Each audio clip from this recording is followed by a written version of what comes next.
Hey, good morning, everybody.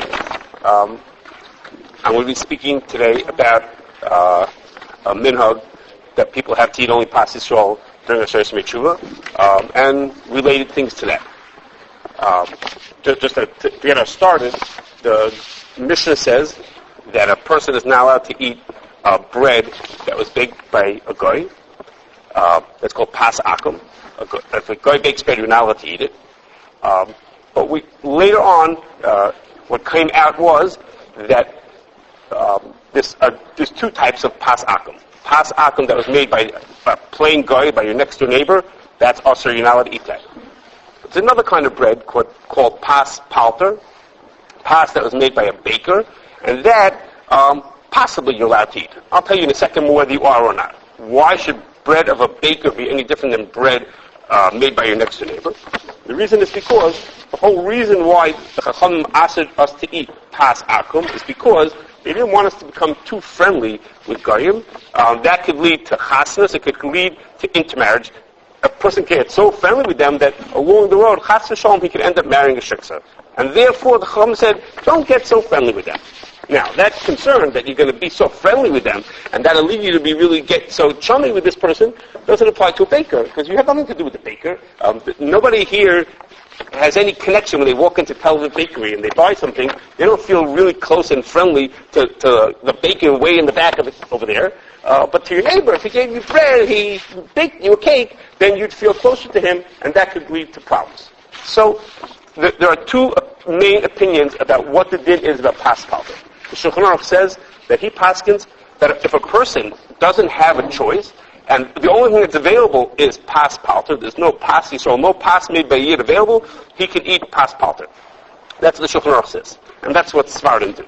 The Ramah says that there is no Isra at all to eat pas palter, and if you want to have, if a guy made bread, but it wasn't a guy who you know personally, but it's a guy who's just a baker and he just makes it for everybody, he doesn't do it for private people, it's not a private thing that your neighbor made it, the Ramah says you could eat that, you could eat it no matter what. You don't have to be stuck, it doesn't make a difference, you could eat it no matter what.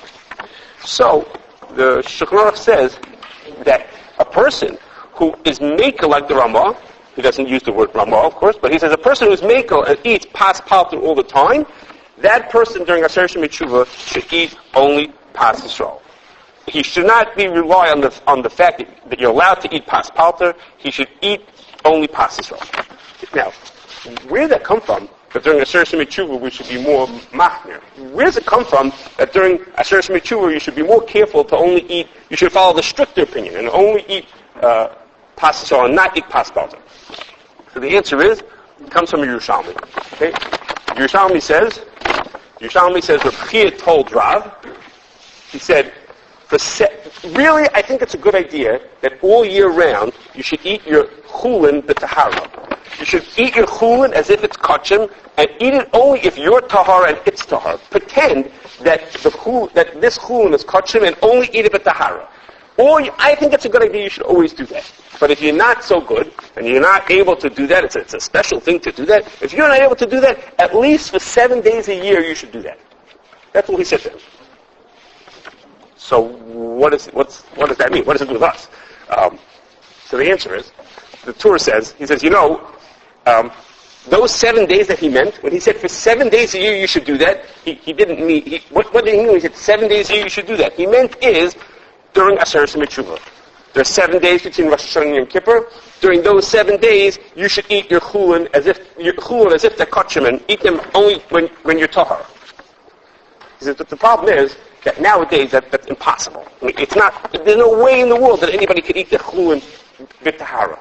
Everybody's talmei. Nobody has any idea how to eat chulin b'tahara. It's like hopeless. I mean, there's no way that a person could do what that Yerushalmi says.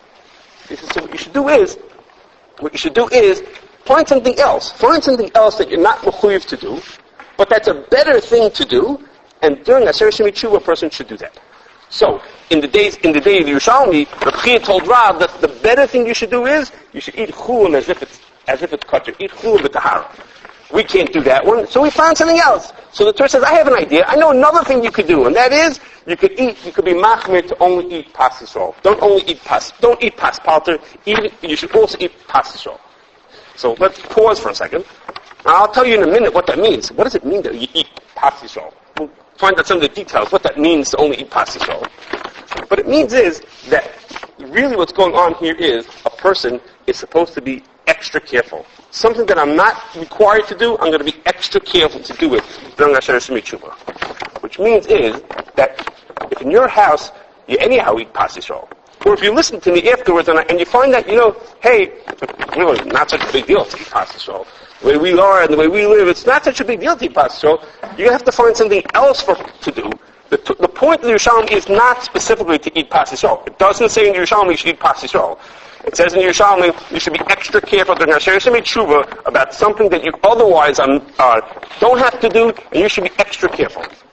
So that means is, maybe you're a person who always eats chol stam, and for this week you can eat chol Yisrael, or you can eat yashan, or you're going to say, I'm going to be more makbid on benon l'chavera. You're going to find something. You can say, you know what?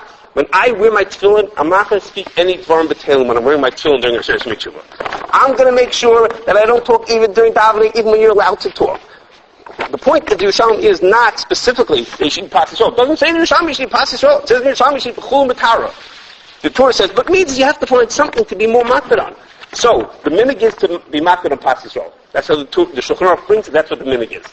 But really what's going on here is that a person has to say is, during Aseres Yimei Teshuvah, you come to the Barnish and you say, Barnish, I want you to give me a good din. I want you to look at me favorably. So you should know, really, I'm a person who wants to be better. And I really would want to be better. It's not so easy, but at least for this week I could show you that I really want to be better in whichever way. So Rabbi Chia told me she'd chul matara, and the Shulchan Aruch says read pas Yisrael, and every person has to find their way that they should do it. Now, back to the Yerushalmi. Yerushalmi said for 7 days a year, you should eat chul matara, or we say you should eat pas Yisrael. Okay? There's a little bit of problem over here. Okay? How many days are in Aseres Yimei Teshuvah? There aren't 7 days in Aseres Yimei Teshuvah. There are 10 days. That's called Aseres Yimei Teshuvah. There are 10 days of Teshuvah. Rosh Hashanah through Yom Kippur is 10 days. So why did he tell him to only do it for 7 days a year? Why didn't he tell him to do it for 10 days a year? That's not my question. It's Magen Avraham question. He says, why did he tell him to do it for 10 days? It's for 7 days. It's not 7 days. He says, okay, Yom Kippur, he didn't have to tell him to eat chul matara. You don't eat on Yom Kippur. Okay, so we're down to 9 days. He says, but why did he tell him to do it for 7 days? You should tell him for 9 days a year, you should be makbid. Why did he tell him for 7 days? So the Magen Avraham says, you see from here, that it's pashut. It was pashut to your family that on Shabbos and on Yom Tov, a person would only eat chul b'tahara, or for us, would only eat pas Yisrael. It was pashut to them that on Shabbos you would do that. And he was telling him, so not only should you do it on Shabbos and Yom Tov like you always did, of course on Shabbos and Yom Tov you eat chul b'tahara. He didn't have to tell him that. He said, but the other 7 days, the other 7 weekdays, you should also eat chul b'tahara or pas Yisrael. He was telling him, of course on Shabbos and Yom Tov you do, and that's what Commissioner Brewer brings it, that you should do that on Shabbos and Yom Tov you should eat only pas Yisrael. So I see a few people scratching their heads. He asked the Magen Avraham question, and I'm sure that's what's following him, which is, wait a second, on Yom Kippur, you can't eat, so 1 day you go. Okay, and we say on Shabbos and Yom Tov, of course you have to do it. So Shabbos, 2 days at Rosh Hashanah, and Shabbos is 3 days. There's only 6 days left. So why did he tell him to not eat it for 7 days a year? He said 7 days of the year, don't eat, you should be makbid on this thing. This is 7 days here, wait a second. If we said Shabbos and Yom Tov, he didn't have to even bother telling him. Okay, the Shabbos and Yom Tov, that's 3, and Yom Kippur, so we're down to 6 days. So the Magen Avraham says the answer to that is that this story happened with Reb Chia. So the Magen Avraham brings a raya that Reb Chia lived in the time when they were makadosh the chodesh al pi re'iyah, and they only had 1 day of Rosh Hashanah. They didn't have 2 days of Rosh Hashanah. So the reason why he told him to do it for 7 days was because he had 1 day of Rosh Hashanah, 1 day of Shabbos Shuvah, 1 day of Yom Kippur, leaving him 7 days left from Aseres Yimei Teshuvah. Yes. So he brings a raya that Reb Chia didn't. Reb Chia was before that time. Okay, then. So I'm not going to argue with Magen Avraham. We could look inside. I don't know what to tell you. He brings a raya that Reb Chia lived in time they only had 1 day, and he did. That's what he said. Okay. That's what I thought. So I would think like that also. That's it. The cousin is, but I don't think that. That's what Magen Avraham said. Okay. That's a good. I was wondering about that. How come no one asked that? I was afraid someone could ask that. That Tzom Gedai is also in the middle, like today's. I mean, of all days. If I would be talking about this tomorrow, you wouldn't thought of it. But today's Tzom Gedai. I don't know. Tzom Gedai, you also can't eat. That's a good question. Okay, so let's talk a minute. Let's talk a little bit about. So now we know that there's this din to eat there's minig to eat pas Yisrael during Aseres Yimei Teshuvah, and on Shabbos and Yom Tov also. Mishabur brings it like this Magen Avram, that on Shabbos and Yom Tov, every Shabbos and Yom Tov, you should eat pas Yisrael.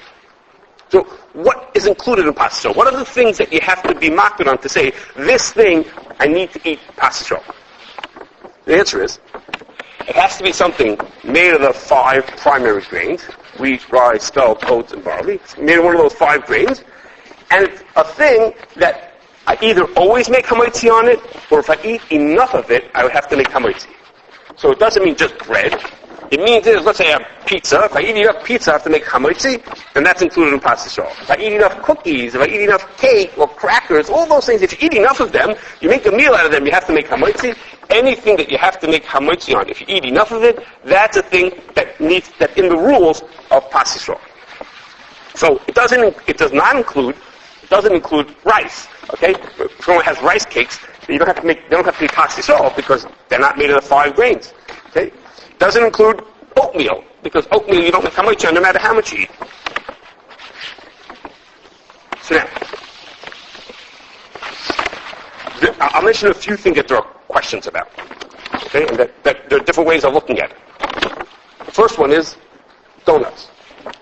Donuts are made of flour and water, but donuts are not baked. Donuts are fried. Okay? It's a question brought in Orach Chaim, in the Shulchan Aruch brings about whether you make hametzi if you eat a donut. So we're making on that din, we make mezainis on that food, and therefore we assume that there's no din of pas Yisrael on that food either. Again, the rule is, if it's a thing that if you eat enough of it, always make hametzi, or if you eat enough of it, you make hametzi, that's the food that needs to be pas Yisrael. What about wraps? Okay, wraps are these very thin doughs, or whatever you want to call them, and you wrap them around the food and you eat them. Okay, well, now is not the time to talk about that, because it's a brachos question. But whatever bracha you make on a wrap, if you make hametzi on it, or if someone tells you if you eat enough of this, you have to make hametzi on it, then the din is that needs pas Yisrael. If you're a person whose Rav tells you you should make a mezainis on it, and no matter how much you eat, you should always make a mezainis on it, that does not need to be pas Yisrael. It goes together. Whatever is hametzi or could be hametzi if you eat a lot of it, is the thing that needs to be pas Yisrael. What about pretzels? So one of the rules is you only make hametzi if something has a look of bread. It has to risit in the hama. Surus hapas. Has to look like bread. So big pretzels, I don't even mean just soft pretzels. I mean even like pretzel rods, those have risit in the hama. Those would have to be pas Yisrael. Little pretzels, most people think that the very tiny little pretzels no matter how much you eat, you don't make hametzi on it. Those don't need to be pas Yisrael.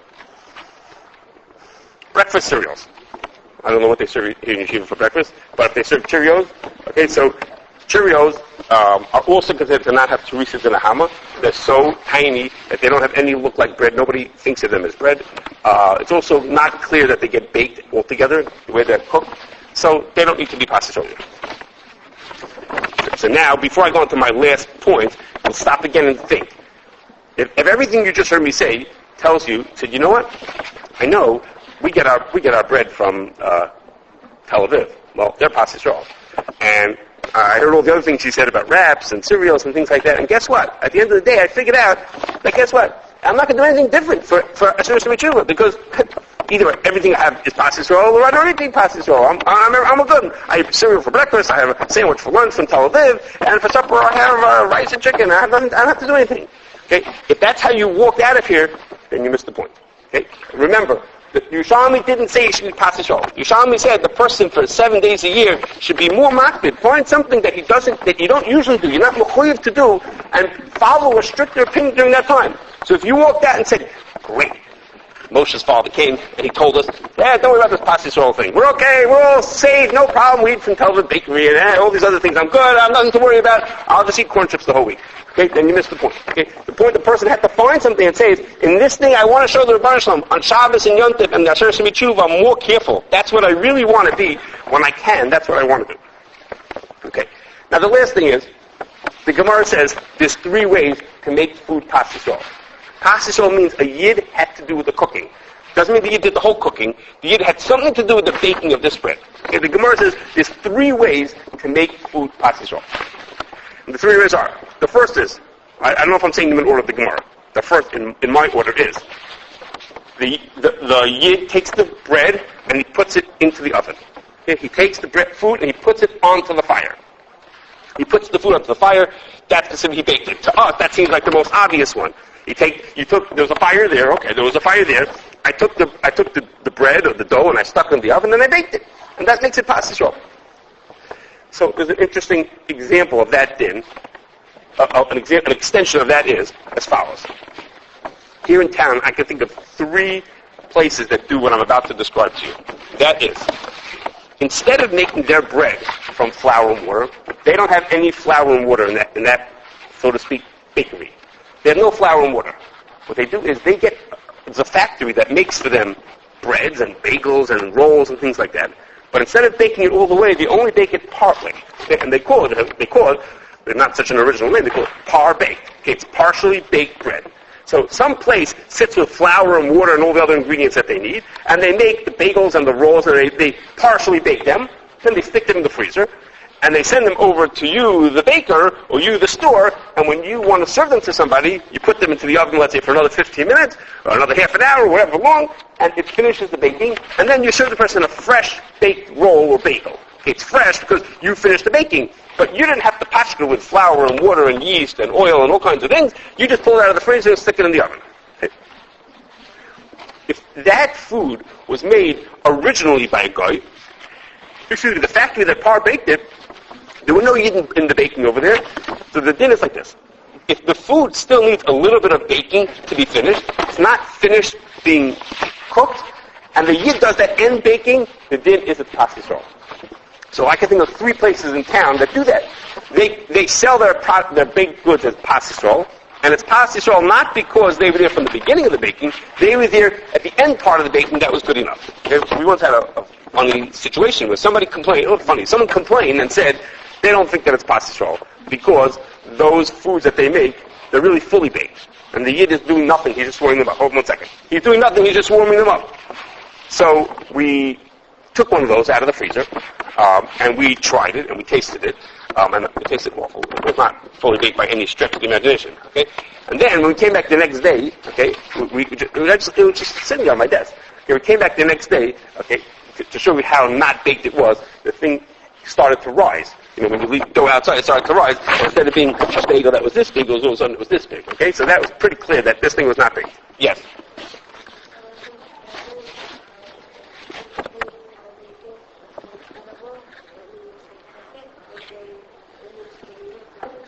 So at that point, if they made it sort of edible, right now it's not pas Yisrael. But when the Yid finishes the baking, if the Yid finishes it to make it fully edible, that's enough to make it pas Yisrael. If the Yid if the guy would make it completely edible, then it wouldn't be pas Yisrael. But if the guy only made it partially edible, and you made it finished edible, then that's pas Yisrael. Okay, the second is, the Gemara says, the second way to make pas Yisrael is if the Yid lights the fire.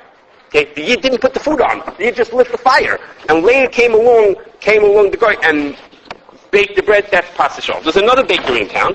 Okay, in that bakery, their oven stays on all week long. It goes on Motzei Shabbos and doesn't turn off till Friday. Okay, and what happens is, in that bakery here, one of the local bakeries, on Motzei Shabbos, when they're ready to start up, a Yid comes and turns on the oven. Okay, that oven stays on the whole week. So if the Yid put on the oven on Motzei Shabbos, even though the Goyim are putting the dough in and taking the dough out, they're doing all the stuff, that's pas Yisrael. The Gemara says, if the Yid lights the fire, that's pas Yisrael also. So that's good enough. So who says, very good question, how do you know that the oven stays on? So it happens to be in a local bakery like this, the oven always stays on. Okay? It happens to be in a little bakery, it does, but in a big factory, it's not so clear. Right? In a little place like this, it's easier to tell me the mashgiach drops it and he checks on it, but it doesn't. They don't turn off their ovens. Basically, you can't turn it. You need the oven to stay hot the whole week. But in a big commercial factory, we have places that need to be on all the time. So what we do is we have these little, I should have brought one with me. We have a little device. It's like the size of a credit card. It's thicker than, maybe as thick as like 4 or 5 credit cards, but it's about the size of a credit card. It's got a little hole in it, and you hang it someplace, and it's a temperature recorder. Okay, this device remembers what temperature it's at. And when the mashgiach shows up, he takes that device, sticks it into a little port that he has that attaches to his computer. He sticks it in, and he sees a chart that shows him the temperature that it's been at. So you leave that device hanging by the oven, either in or usually right outside the oven, and it tells you if the thing's been on the whole time. If it went off, you would see that all of a sudden, instead of it showing whatever temperature, it shows room temperature. Right? So you could tell, if you know what you're doing, you could tell whether the oven was on or was off during the time. But then, there's another thing, which is, we have, yes?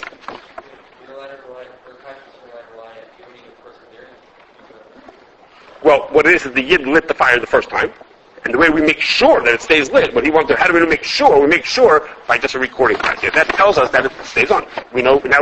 Yes? Do you think these ways of making the passage apply if it's your neighbor? If it was your neighbor, yes.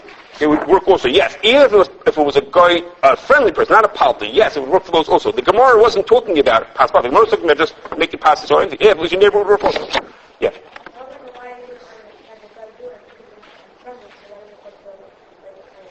Why is that? So the answer is, I was going to get that in 1 second, but the answer to his question was, if they want you not to be so friendly, how does it help that you lit the fire or you did one of these little things? And the answer to that question is that the Chachamim want to make sure that you realize you can be nice to your neighbor, you can get along with your neighbor, but there's a little separation. So if you know I can only eat your food if we do something, that just says we're a little different from each other. We're not the same. Well, you eat your food and you can give to me if like this. That means we're not such buddies. Okay, so Chacham didn't want us to not talk to our neighbors. They just wanted us not be too friendly with our neighbors. So there's like a little separation. That's good enough to make a separation.